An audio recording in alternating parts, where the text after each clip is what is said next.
Get ready to be taken on a tropical journey through the most beautiful destination that I have come across in all my 3 years of travel. This right here is the Philippines.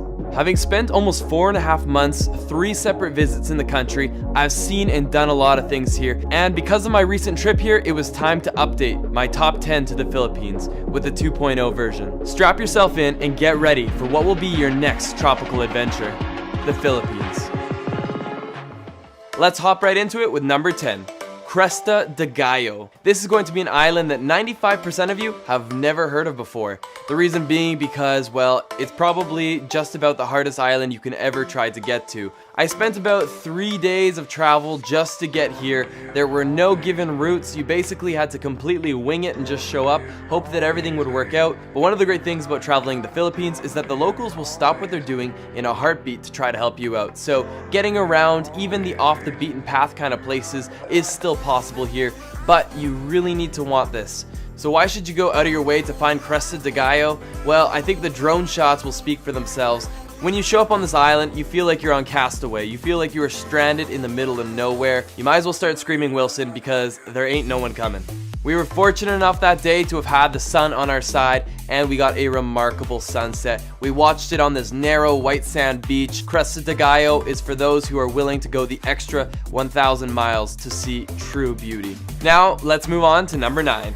Number 9 is one that most of you know very well and have seen on your Instagram as it's currently blowing up, and that is beautiful El Nido. El Nido is one of the most talked about destinations in all of the Philippines, and with that being said, that's why it's not making the top 3 and not even the top 5. I'm putting it all the way at number 9 because right now El Nido is facing a very well-deserved tourism boom. This place is Avatar meets your craziest dream. Incredible, dramatic limestone mountains just jutting out of emerald blue waters. It really makes no sense how everything that's beautiful is in one place, but that is what El Nido is all about. El Nido is particularly well known for its island tours. You've got Tour A, which is probably the most popular, where you get to see Small Lagoon, you get to see Big Lagoon. Out of my 3 trips to the Philippines, I've been to El Nido every single time, 3 years in a row, and I've seen that constant increase in tourism. If you're in a large enough group, my recommendation is to actually just rent out your own private boat. The big advantage to that is that you don't need to follow the path that everyone else is following. And one of the great things of having your own private group is that you can call the shots. You don't need to follow everyone else. You can just go to your own islands and make your own adventures.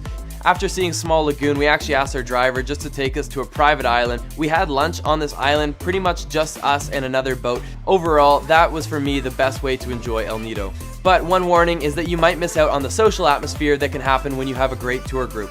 I've also had one of my best ever dives here in El Nido. I saw barracuda, sea turtle, I believe I saw a seahorse, a bunch of other incredible marine life. This was definitely a remarkable diving spot. There's one other thing that you cannot miss if you go to El Nido, and that is the beach called Nakpan, the most beautiful beach in the entire world. Number 8 is the island of Bohol. Bohol is one of the most diverse islands you will see. High-end hotels, hostels, everything is here in Bohol, and that is one of the reasons I love it so much. Whether you want to spend your day on the beach or go and explore the beautiful chocolate hills, there's so much that can be seen and done here. Not to mention, this is home to one of the most unique creatures you'll ever come across. It looks like a monkey that had a baby with an alien. It's called a tarsier.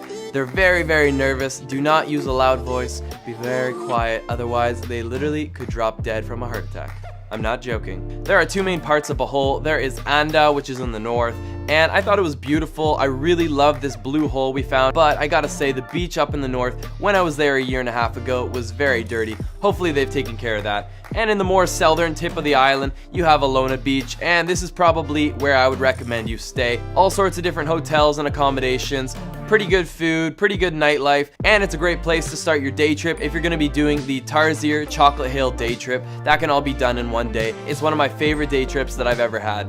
Now, number 7 is definitely for all you lovers out there. This is the secret hideout of Palawan. Port Barton is in between El Nido and Puerto Princesa, and it's only about a 4-hour drive away from El Nido. It's definitely one of my recommended places for you if you're the kind of person that wants to relax, that wants to have a romantic retreat and do a whole lot of nothing. how I best describe Port Barton is candlelit dinners on the beach and lights out by like 9 p.m. There's a couple bars on the beach, so it's not to say everything shuts down. Unfortunately, my time there was very limited and I did not get to do the island hopping tour, but I've heard it's one of the better ones, so definitely try and check that out. There's also known to be a lot of sea turtles in this area, so do a bit of snorkeling and you may very well encounter yourself with one of those dudes.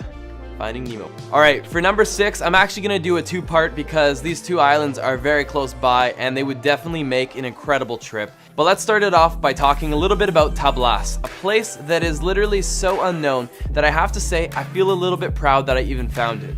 Tablas is a dormant but beautiful island. It's made for you to explore.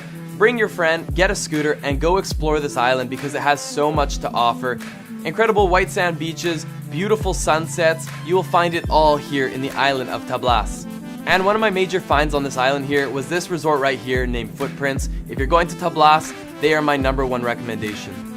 Now, just a short 1-hour boat ride away from Tablas is the island of Romblon, and on Romblon is one of the most beautiful beaches I've ever seen. This is Bon Bon Beach. These are the moments that live with you for the rest of your life, and it made coming all the way off the beaten path completely worth it. With that being said, it's actually not that hard to get here. Even though these two islands are definitely off the main tourist path, they are actually super easy to get to. I flew direct Manila to Tablas in like 1 hour and 10 minutes using Cebu Pacific. And Cebu Pacific is the #1 airline in the country. They were my go-to airline for my travels across the Philippines. And the awesome thing is they even fly internationally to places like Seoul, Hong Kong, Singapore, Bangkok, and even Australia. I definitely recommend taking a bit of a wild card on your next trip and trying out these two islands. Number 5 is the extremely underrated Dumaguete. And I've actually had the pleasure of going to Dumaguete on 2 separate occasions. And the great thing about Dumaguete is not necessarily Dumaguete itself, but what surrounds it. It has Apo Island, which literally means Sea Turtle Island. It has Siquijor Island, which is a remarkable voodoo witchcraft island that has slowly become more popular by tourism. It's also relatively close to one of my favorite discoveries in the entire country, known as Manjuyud Sandbar, or as I tried to coin it, the Maldives of the Philippines. And there's one particularly great day trip in Dumaguete, and that is Casaroro Falls. Now, I just name dropped a ton of places, and that's probably a little overwhelming, but the great thing is I've actually created an entire travel video guide for the Philippines. So if you're curious about that, I have a free preview to the guide down below. It covers everything you could possibly need to know, everything from safety, transportation, hotels, the best must-see hidden gems, and it'll definitely get you a great head start for your upcoming trip. I put my heart and soul and everything that I learned over my past 3 trips to the Philippines into this one guide so that you can make the most of it. So definitely go check that out. Number 4 is Bantian Island, one of the islands I love most in the entire world. This is like Boracay before Boracay blew up. Bantian's not exactly the easiest island in the world to get to, but the slight challenges that come with getting there are 100% worth it. That seems to be a trend here. The more you put into getting there, the more you're gonna enjoy it, and typically it also means the less people that will be there. And if you're like myself, it's great to have a beautiful white sand beach to just yourself and a handful of other people. For me, that's what travel is about. It's about experiencing the things that few others have seen, and Bantian is certainly one of those places. You'll definitely want to rent a motorbike because the island could probably take you as much as like 5 to 6 hours just to go around. It is definitely a full day trip just to scratch the surface of this island.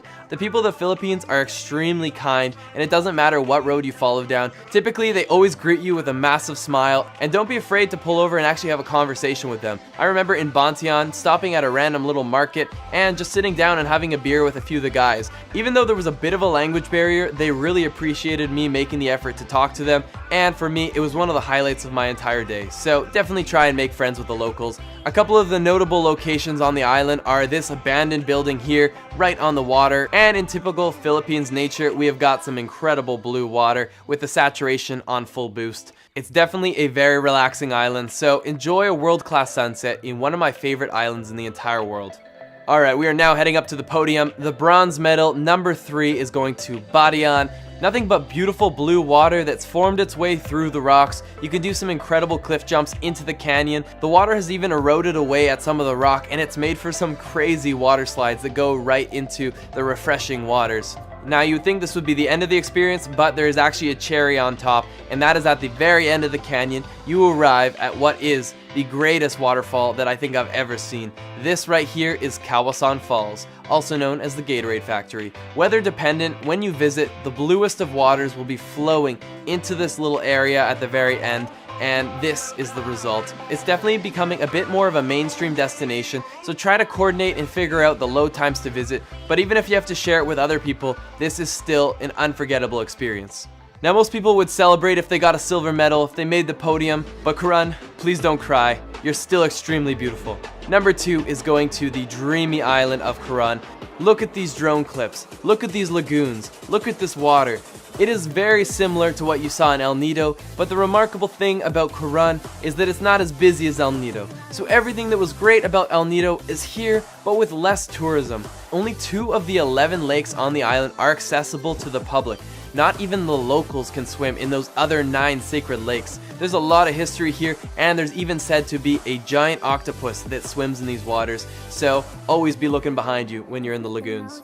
There are 3 main things that you must do in Karan, and the first 2 can be done in one day trip. There's actually a shipwreck and Pass Island day tour, where you start off the day by free diving into a sunken Japanese warship, if you can hold your breath long enough.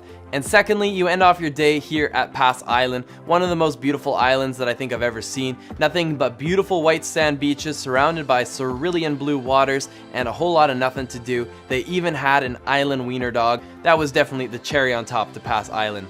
And the third thing that everyone will end up doing if they go to Karan is, of course, the lagoon tour. The lagoons here are out of this world. There's many island tours that are offered, but the one that I took me to these beautiful lagoons. It took me to the incredible Kalagaman Lake, and they even showed us a secret lake where we had to swim under one of the rock structures to access.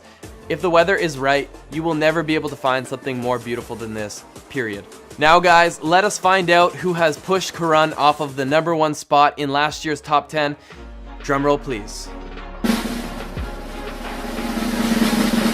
Number 1 goes to the unbelievable island of Siargao.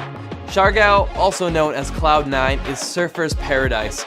Right off of the ocean, you're getting incredible waves crashing in on the shore. This is actually where I had my first ever real successful surfing day, and for me, it was a very rewarding experience. My nipples were a little chafed, but we're not going to get into that, and luckily, the surfing is just scratching the surface. There is so much that you can do here in Siargao. There's some great hostels, some amazing hotels, and they even have 6-star resorts like Dedan Island Resort. This is a truly world-class luxury experience. There's the emerald green Sugba Lagoon, the incredible rock pools of Magupunko. Probably didn't say that right, but we're gonna move on.